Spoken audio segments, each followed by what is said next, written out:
We'll welcome now Sarai Ramos. She is a PhD student at the University of Valencia, and I have also had the pleasure of working with her. Sorry, I think I'm missing a Yes. shot, so there we go. Sarai's my trouble. Yeah, that's one. She's going to talk about Alice on stage, a 21st century musical on contemporary teenage concerns. So I guess we'll travel back and forth from the famous mirror in Alice's tale. Hopefully. So, It's fine. Thank you very much, Miguel. Can you hear me just fine? Thank you. So, well, thank you everybody for having me here and the patience. I'm a little bit nervous, so I will try to do it as good as I can. So, if you don't mind, I'm going to start. So, Alice's adventures in Wonderland and Through the Looking Glass have been, since the publication, a perennial presence in children's stories, as well as in popular culture, mainly through the acts of adaptation and appropriation. Hence, it is not uncommon to see Alice's stories and characters to be reinterpreted in different mediums, such as films, novels, of course, but video games, ballet, and comic books, and many others, but these are the most common. So even if filmic adaptations of the Alice books are extensive and maybe predominant, the influence on theatre is equally strong. Having been adapted for the first time for the stage, since as early as 1874, being the first performance, a home theatrical at Thomas Arnold's home, Carol's works have been a constant presence on theatre ever since. According to Charles C. Lovett, Carol himself, an enthusiastic theatre-goer and author of home theatricals, always had in mind a theatrical adaptation of the stories. But the project kept being delayed for various reasons until 1886, when Henry Saville Clark, with the permission and in collaboration with the author, composed a two-act operette adapting both Alice books, entitled Alice in Wonderland, a Dream Play for Children. The merge of both books into theatrical adaptations was, as a matter of fact, a source for Carol's discomfort. Due to this, Carol insisted that Clark did not mix the stories, but each to be kept to its own act, to which Clark accepted. However, adapting both the stories in the same work is indeed the most common occurrence, and such is the case of the work that occupies this collaboration, the musical Wonderland. With books and lyrics by Moira Buffany, music by Damon Albarn, and directed by Rufus Norris, the current artistic director of the National Theatre, Wonderland was commissioned by three theatres, in fact, the Manchester International Festival, the National Theatre in London, and the Théâtre du Châtelet in Paris. And such was the order of the performance. It was first performed at the festival, at Manchester Festival, then it moved to the Olivier Theatre in the National Theatre, and then it ended with its last commissioner in Paris. The decision on the musical having a modern setting may not look particularly innovative, especially nowadays, but the approach to the stories is certainly worth of attention. Wonderland revolves around Ali, short for Alice, a 13-year-old mixed-race girl who lives with her mother and her 13-month-old brother, Charlie. I don't think the age parallelism is a coincidence, but that's something to be discussed somewhere else. So unlike the typical transposition or reimagining of Little Alice's adventures in Wonderland and the world behind the mirror, Buffany uses Carol's fantastical worlds and characters to talk about two specific issues, among others: bullying, a pressing one nowadays, I think, and the search of identity that all teenagers must undertake. So, sorry for the data, but according to a report on bullying comprehending from April 2013 to March 2018, issued by the United Kingdom's Department for Education, about 17% of young people aged 10 to 15 in England were bullied in the year from April 2017 to March 2018.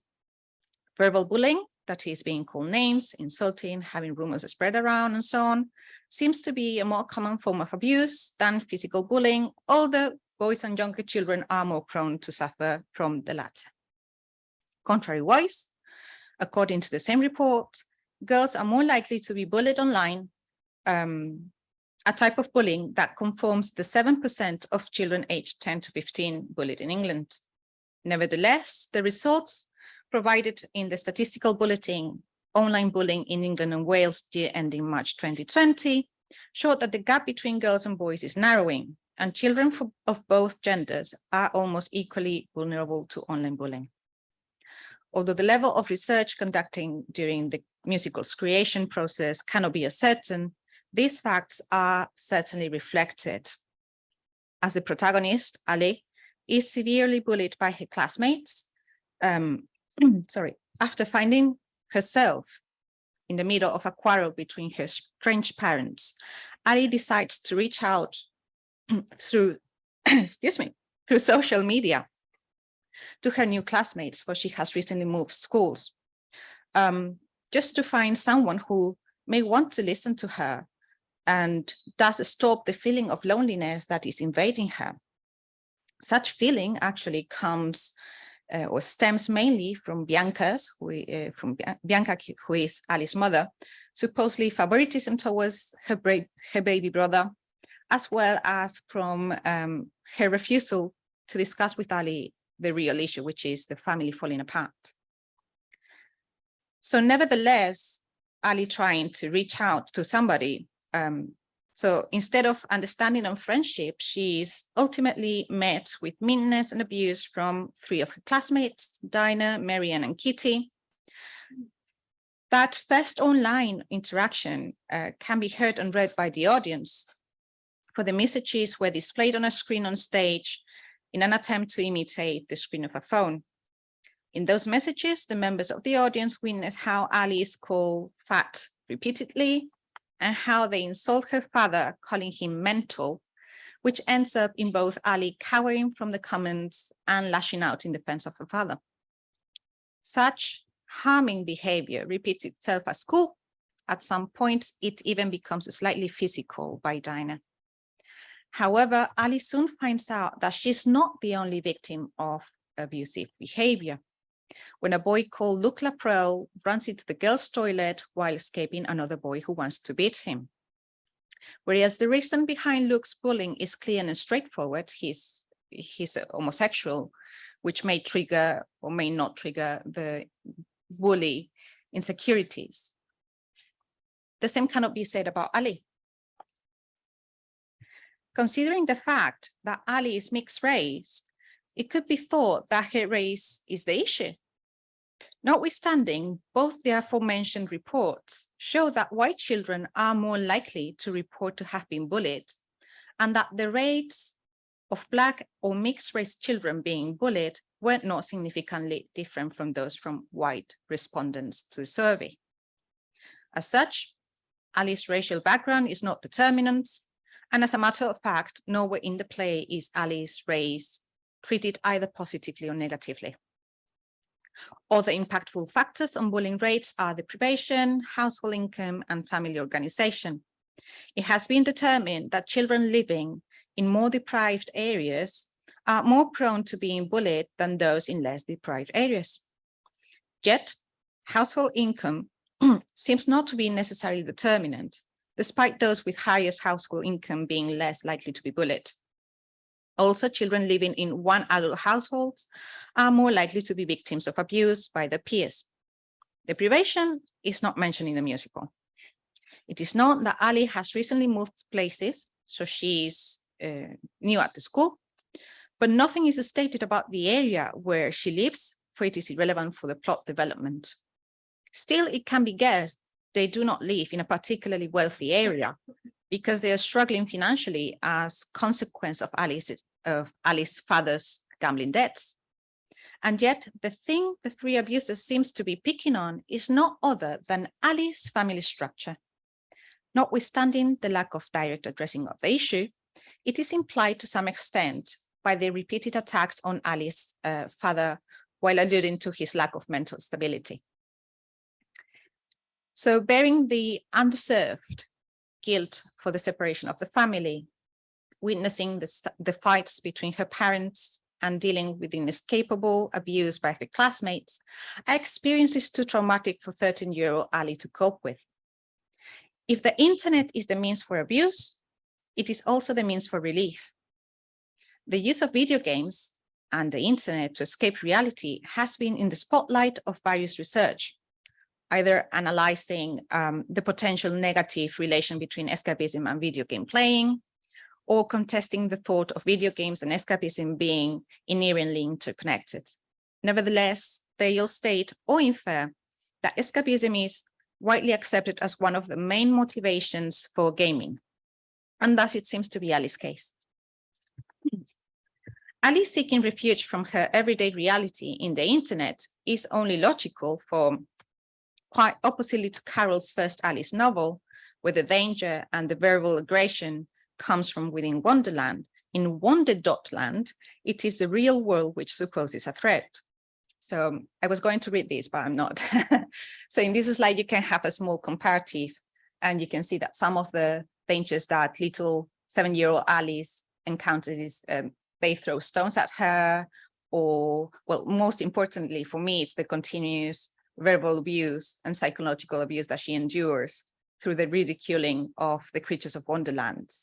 But in real world, in Wonderland, it's in the real world where Ali is continuously bullied and suffering from many psychological dangers, so to speak. So after the first abusive encounter, Ali looks for the words "be someone else" on the internet, and suddenly, quite Jumanji-like, an invitation for the game Wonder.land appears on screen. Although somewhat suspiciously at first, and in stark psychedelic contrast with the grey real world, Ali enters Wonder.land.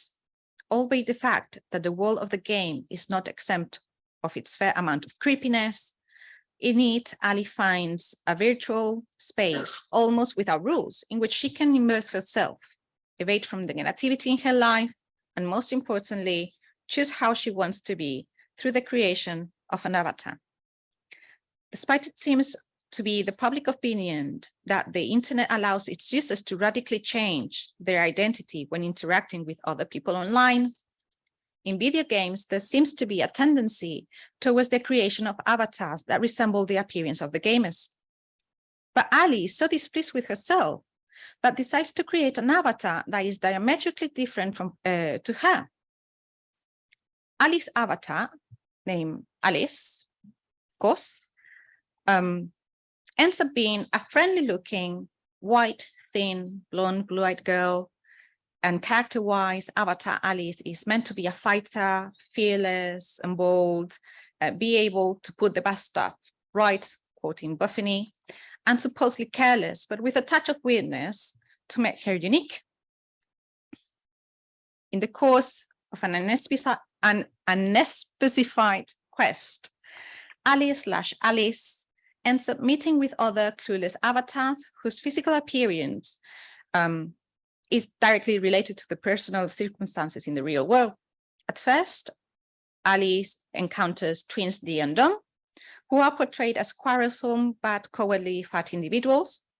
Then she submits with the rest of avatars, the perverted, offensively speaking mouse, whose size and ego are huge, Humpty, an extremely pale child carrying a balloon for head, which is constantly trying to float away, the dodo, a muscled birdman in Buffini's words, striking a pose, and the mock turtle, whose creation went so badly that was ultimately put in the trash bin. But don't fret, she likes it there. She's happy. Each of those avatars has been created alike or unlike the players behind them. Something we get to know because they decide to open up to each other, urged by their need of finding a place to be themselves. For instance, Dee and Dom are in fact two small, skinny dancers who are friendless and find consolation in food, which only adds to the pressure they feel because they are growing and dancers cannot be big in any manner.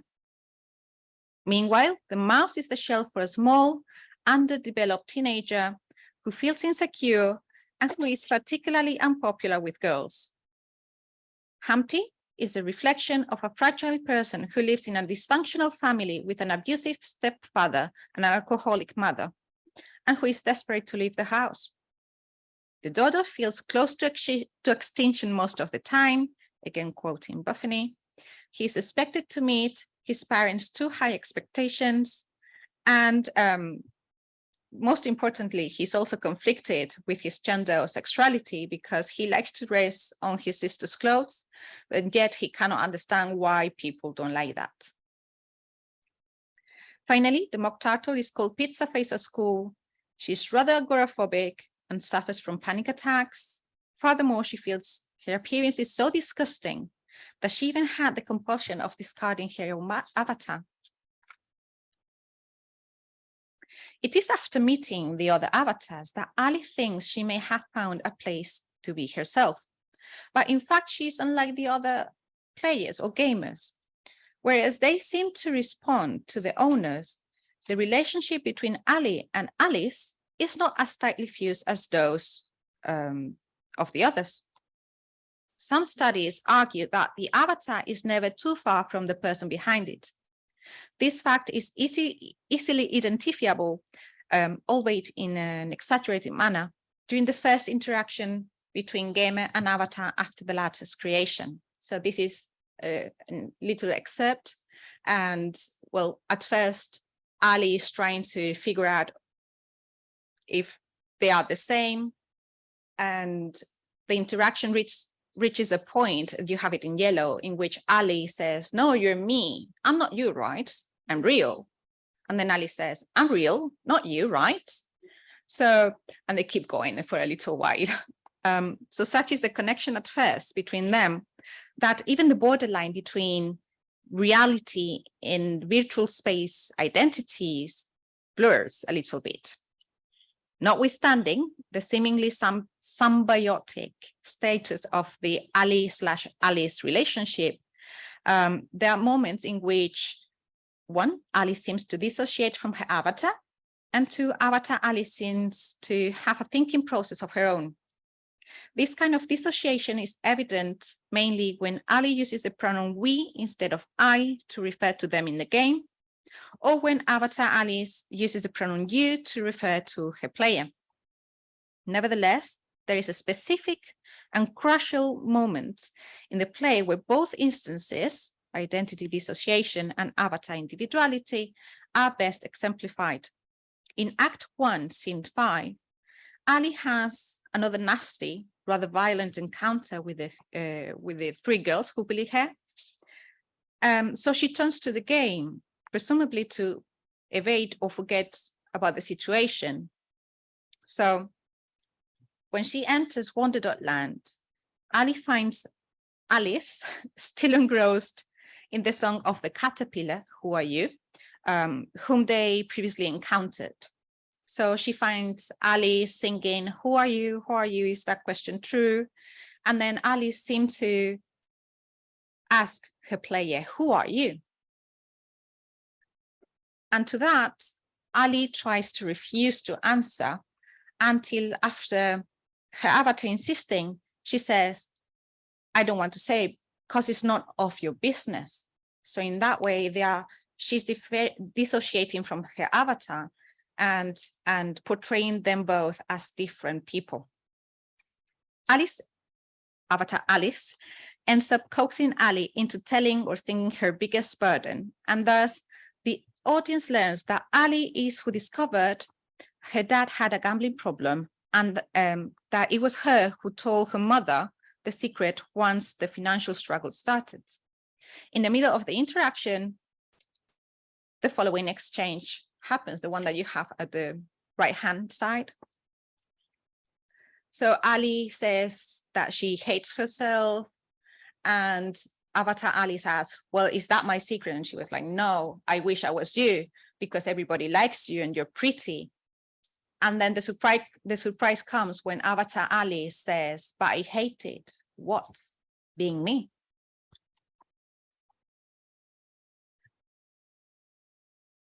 Although Ali and Alice are never depicted as completely independent individuals, there are certainly clear hints at Avatar Alice not being absolutely dependent on her gamer, even after it had been snatched by Mrs. Alice Manson, the head teacher / Red Queen. And that is a crucial fact for the completion of young Alice's quest. It is indeed, through Alice's journey on the internet that she can complete her path for self-discovery. By interacting with other troubled children, Ali managed to somehow leave aside her own egoism and realize that there are more people in trouble around her and in the world. Furthermore, Ali's interactions with her avatar allowed for an introspection exercise, which resulted in her recognizing how guilt-ridden she is, even if she doesn't deserve that responsibility. Finally, the shocking experience of having her phone confiscated and her avatar stolen and corrupted by head teacher Mrs. Manson is what propels Ali into the realization and assertion of her own identity. She is herself a brave 13-year-old girl who is not scared to fight back when necessary, who even manages to obtain her bully's support after becoming trending topic on the net. And she does not need to be anybody else. This is actually the end of the musical, and I love it when she says, I'm Alice unashamedly, feels wonderful in my own skin. I don't want blonde. Sorry, I don't need thin. I wish I didn't need thin. Reviews on the show, just finishing up. Reviews on the show may not have been the best.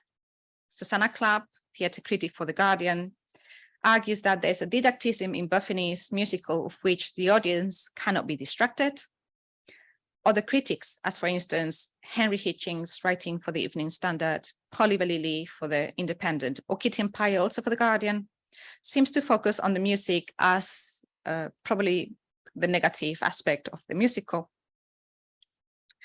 Nevertheless, and regardless on whether the music matched the lyrics, and despite the fact of it being decidedly and maybe unavoidably educational at times, Buffini, Albarn, and Norris managed to discover how similar Wonderland and the internet are, both in their dangers and in their benefits. And yet, Wonder.land is not a musical about the dangers of living online, but rather on how it can be used for people's benefit. All the three creators of this musical have made effective use of a well-known story and characters to explore themes such as bullying, dysfunctional families, and how public opinion changes depending on people's popularity online, in a dynamic and relevant manner that appeals to the younger audiences and hence facilitates their reflection and understanding of such topics. And yet, the meaning it conveys remains as classic as always. From a tall egg-eating serpent child, to a pawn and queen in a chess game, to a pixelated electronic version of yourself, there is nothing else more important than accepting and being oneself. Thank you.